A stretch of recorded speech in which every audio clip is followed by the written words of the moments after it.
সাধারণ মানুষ বড় ডাক্তার দেখে একটা ফেইথ রেখে তার কাছে চলে গেছে, আর ওই মানুষটা তার এই ট্রাস্ট এবং ফেইথের প্রতি ব্ল্যাকমেইলিং করে তিনি তার উপরে ট্যাক্স বসাই দিচ্ছেন, যেটা তার হওয়ার উচিত নয়। এটা শুধু মেডিসিনের ক্ষেত্রে না, আমাদের দেশে সাধারণ অসুখ নিয়েও কোথাও কোথাও গেলে স্পেসিফিক ইনভেস্টিগেশনের কথা না লিখে অনেকগুলা জুড়ে দেওয়া হয়, কারণ ওই ডায়াগনস্টিক সেন্টারগুলো আবার ওনাদের সাথে বেনিফিটের পার্টনারশিপ করে, নট ইনভেস্টমেন্ট পার্টনারশিপ। ওনাদের ইনভেস্টমেন্ট অতটুকু যে ওনার একটা পরিচিতি আছে, উনি একজন চিকিৎসক, উনি কোনো একটা পদে চেয়ারে বসে আছেন, এইটাই তার ইনভেস্টমেন্ট।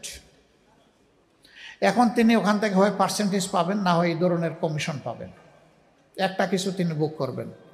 আমি যতটুকু হালাল এবং হারামের সীমা বুঝি, নির্দ্বিধায় বলতে পারি এগুলো সম্পূর্ণ হারাম। হারাম দিয়ে আগুন দিয়ে আপনি পেট ভরবেন কার জন্যে?